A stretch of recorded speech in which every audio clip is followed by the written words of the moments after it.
I want to make a point real quick. The gender wars is the new is the World War III. Men versus women. Women not taking accountability for their action and blaming men for everything, and men not standing up and being men and ignoring these bitches and doing what man stuff regardless of how they feel.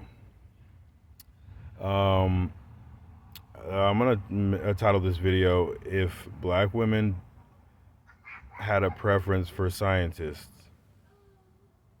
then Black men will become the best scientists."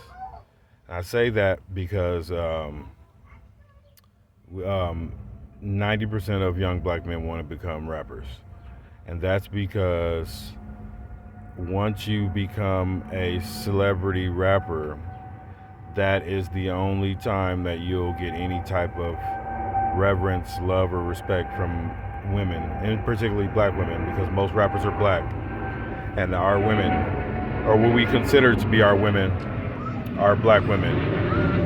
And the white man knows this, and so this is why he finances black rappers, homosexual black rappers. So now, in order to get any kind of love or respect from women or our black women, we have to become rappers and dress a certain way and talk a certain way and act a certain way and be from a certain city or gang or hood. And this is and there's a great reward for this type of behavior. And one of those rewards is women.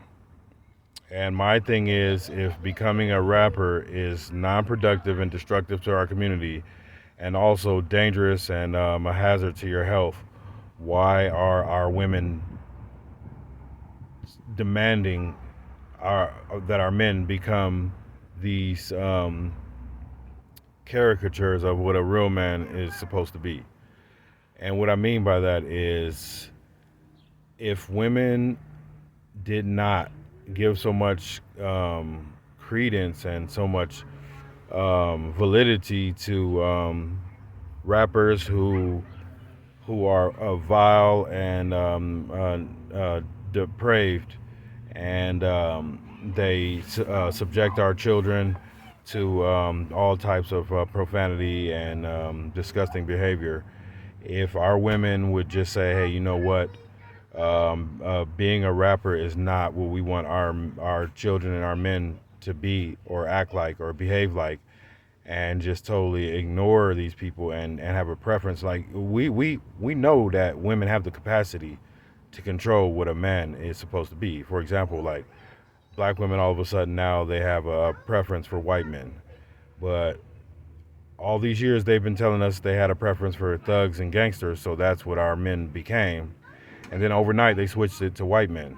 To Metrosexual or homosexual white men is now a preference for black men. Soft white men is a preference for.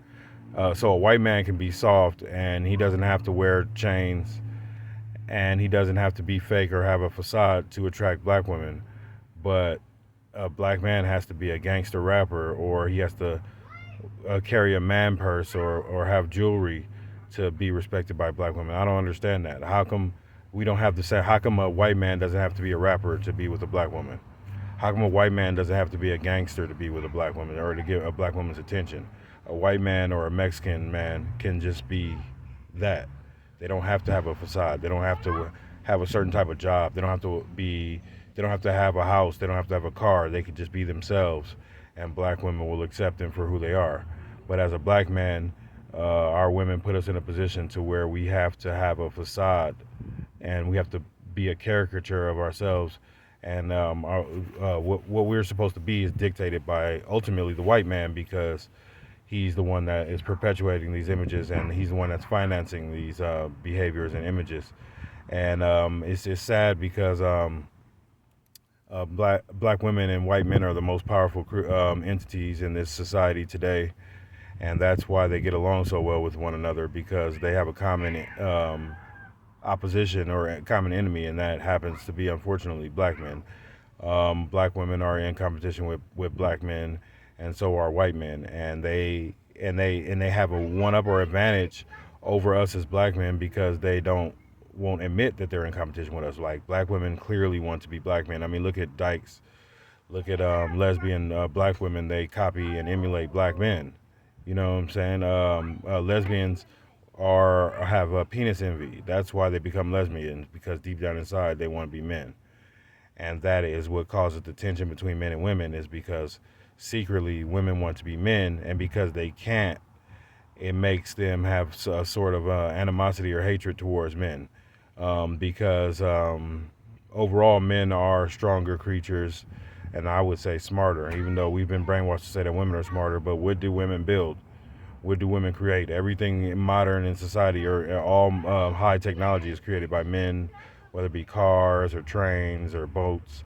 Those are all ideas that are created by men. Like, what do women create? And then they want to take credit for creating babies and creating humans, but they don't even do that, because life is created in testicles. It comes from the man, and no woman can have a child without a man unless they even if they were artificially inseminated. That semen that they buy from a store or whatever, it originally comes from a man. So on top of that, not only do women not create high technology, they also don't create humans. Men also create that too. So, in my opinion, men are more valuable to the society than women. But because women's inflated ego and their insecurities, they are always in competition with men, and they are hell bent on tearing us and bringing us down to their level. When they speak of equality, they mean bringing us down to their level, because there's no way that a woman can come up to a man's level unless they are able to create their own society and fight their own wars and do all the dirty work that men do in order to be respected as men. Peace.